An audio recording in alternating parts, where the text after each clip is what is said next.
కులగణనపై BRS లీడర్లు తలో మాట మాట్లాడుతున్నారు.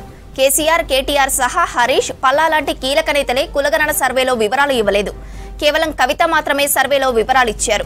మిస్ అయిన వాళ్ల కోసం ప్రభుత్వం మరో ఛాన్స్ ఇచ్చింది.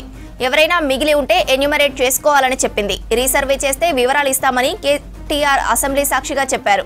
మరోవైపు కేసీఆర్, కేటీఆర్ వివరాలన్నీ ఓపెన్ డాక్యుమెంటరీని ఈసీ వెబ్సైట్లో ఉంటాయని కొత్త లెక్కలు చెప్తున్నారు కుత్బుల్లాపూర్ ఎమ్మెల్యే వివేకానంద గౌడ్.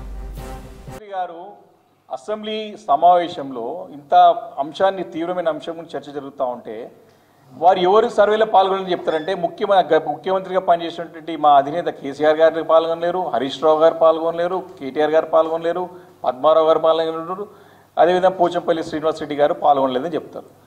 అసలు వారి సమాచారం అంతా కూడా ఓపెన్ డాక్యుమెంటే కదా. అఫిడవిట్లో క్లియర్గా ఎలక్షన్ కమిషన్లో వెబ్సైట్లో కానీ ప్రభుత్వం దగ్గర ఉన్న సమాచారమే. ఇక ఇదే విషయానికి సంబంధించిన మరింత సమాచారం శ్రీనివాస్ అందిస్తారు. శ్రీనివాస్, కులగణనపై బీఆర్ఎస్ నేతలు తలో మాట మాట్లాడుతున్నారు, వివరాలేంటి? స్రవంతి, బీఆర్ఎస్లో బీసీ కులగణన విషయంలో తలో మాట మాట్లాడుతున్నారు. ఒక్కొక్క నాయకుడు ఒక్కో తీరుగా గత కొన్ని రోజుల నుంచి చూస్తున్నాం. వాళ్ళ మాటలపై కూడా పార్టీలో చర్చ జరుగుతుంది. ముఖ్యంగా కేటీఆర్ అసెంబ్లీ జరిగినప్పుడు, అంటే బీసీ ఈ కులగణనకు సంబంధించి ఈ సర్వేకి సంబంధించి రాష్ట్ర ప్రభుత్వము అసెంబ్లీ సమావేశం పెట్టినప్పుడు కూడా వివరాలు ఎందుకు ఇవ్వలేదు అనేది ముఖ్యమంత్రి రేవంత్ రెడ్డి బీఆర్ఎస్ సభ్యులను ప్రశ్నించారు. అందులో ముఖ్యంగా కేసీఆర్ ఈ సర్వేలో ఆయన వివరాలు ఇవ్వలేదు, అట్లనే కేటీఆర్ వివరాలు ఇవ్వలేదు, కేసీఆర్ కూడా హరీష్ రావు కూడా వివరాలు ఇవ్వలేదు. సో దీని మీద రీసర్వే చేస్తే మేము వివరాలు ఇవ్వడానికి సిద్ధమని చెప్పారు. ఇంకొక వైపు కవిత కూడా మరొక కామెంట్ చేశారు. ఆమె ఏమంటున్నారంటే, ఇప్పుడు ప్రభుత్వము రీసర్వే చేయబోతుంది, అంటే ఎవరైతే వాళ్ళు పూర్తి స్థాయిలో వివరాలు ఇవ్వలేదో సో ఆ వివరాలు ఇవ్వని వాళ్ళ యొక్క వివరాలను కూడా ఆన్లైన్లో నమోదు చేసుకోవాలని చెప్పి ఇప్పటికే ప్రభుత్వం ప్రకటించింది. నిన్న మంత్రులు కూడా ప్రెస్ మీట్ పెట్టి చెప్పారు. సో దీని మీద ఎవరైతే వివరాలు ఇవ్వలేదో వాళ్ళందరినీ కూడా వివరాలు ఇవ్వాలని చెప్పి ప్రభుత్వం కోరింది. ఈ సందర్భంగా టోల్ ఫ్రీ నెంబర్ ఉంటే దాన్ని పూర్తి స్థాయిలో ప్రజల్లోకి తీసుకువెళ్ళాలి, విస్తృతంగా ప్రచారం నిర్వహించాలని చెప్పి ఒకవైపు కవిత చెప్తున్నారు. మరోవైపు వివరాలకు సంబంధించి, అంటే ముఖ్యమంత్రి కుటుంబానికి సంబంధించినటువంటి వివరాలకు సంబంధించి ఆ వివరాలు ఆల్రెడీ అఫిడవిట్లో ఉన్నాయి. ఎందుకంటే మొన్న పోటీ చేసినటువంటి అసెంబ్లీ ఎన్నికల్లో పోటీ చేసినప్పుడు ఖచ్చితంగా ఏ సభ్యుడైనా పోటీకి సిద్ధమైనప్పుడు, ఎమ్మెల్యేగా పోటీ చేసేటప్పుడు ఖచ్చితంగా అఫిడవిట్ దాఖలు చేయాల్సి ఉంటుంది ఎలక్షన్ కమిషన్కు. సో అఫిడవిట్ వివరాలన్నీ కూడా ఆన్లైన్లో ఉన్నాయి, అవి చూసుకోవచ్చు అనే విషయాన్ని కొద్దిసేపటి క్రితము బీఆర్ఎస్ ఎమ్మెల్యే వివేకానంద గౌడ్ చెప్పారు.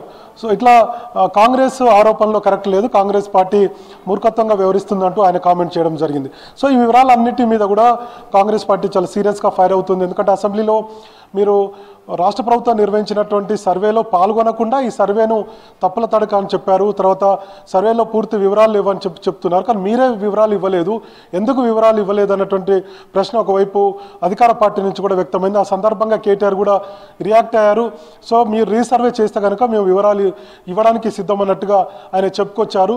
సో ఇప్పుడు ఇంకొక వైపు వివేకానంద గౌడ్ మాత్రం అఫిడవిట్లో వివరాలన్నీ ఉన్నాయి, సైట్లో ఉంటాయి కదా, ఎలక్షన్ కమిషన్కి సంబంధించినటువంటి వెబ్సైట్లో ఉంటాయి, అందులో వివరాలే ఉన్నాయి కదా, ఇంకా కొత్తగా ఇవ్వాల్సిందే అన్నటువంటి విషయాలు మాట్లాడారు. ఇట్లా కవిత ఒక్కొక్క రకంగా బీఆర్ఎస్ ఎమ్మెల్సీ కవిత, మరోవైపు బీఆర్ఎస్ ఎమ్మెల్యే వివేకానంద గౌడ్ ఒక తీరుగా, మరోవైపు కేటీఆర్ ఒక తీరుగా, ఇట్లా వేరువేరుగా నాయకులు తలోక మాట మాట్లాడడంపై బీఆర్ఎస్ పార్టీలో ముఖ్యంగా చర్చ జరుగుతుంది. ఈ మధ్య అంటే బీసీ కులగణనకు సంబంధించి కానీ లేదంటే రాష్ట్ర ప్రభుత్వం నిర్వహించినటువంటి సర్వే విషయంలో కొంత గందరగోళంగా నాయకులు మాట్లాడుతున్నారు అనేటువంటి ఒక చర్చ అయితే ఉంది.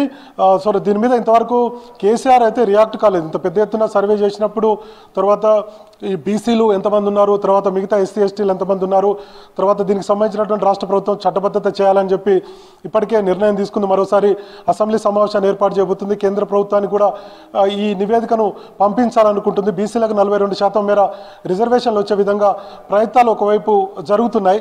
సో కానీ బీఆర్ఎస్ నుంచి ముఖ్యమైనటువంటి నాయకులు తలో మాట మాట్లాడడంపై పార్టీలో అయితే చర్చ జరుగుతుంది. మరి కేసీఆర్ దీని మీద ఏమైనా రియాక్ట్ అవుతాడో చూడాలి. ఎందుకంటే అటు పార్టీ కేడర్లో కూడా కొంత నెగిటివ్గా ఇంపాక్ట్ అయ్యేటువంటి అవకాశం ఉంది.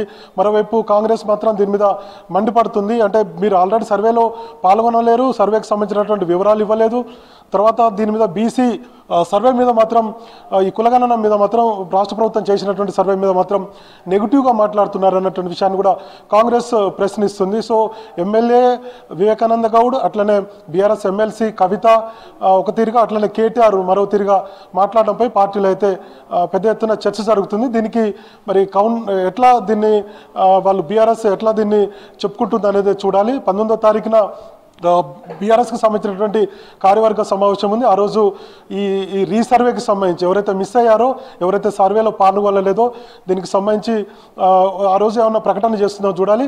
మరోవైపు దాదాపు నెల రోజుల పాటు నిర్వహించాలని చెప్పి కూడా కవిత జనగామ పర్యటనలో ఆమెకు వచ్చేప్పటికే జనగామలో కూడా మాట్లాడారు. ఇట్లా తలో తిరిగా మాట్లాడడం అయితే బీఆర్ఎస్ నేతలు మాట్లాడుతున్నారు. సో పార్టీలో ఒక చర్చ జరుగుతుంది. 19వ తారీఖున ఈ బీఆర్ఎస్ కార్యవర్గ సమావేశం, విస్తృత సమావేశం జరగబోతుంది. ఆ సందర్భంగా దీని మీద ఏమన్నా పూర్తి స్థాయిలో రియాక్ట్ అవుతారనేది మనం చూడాల్సి ఉంది.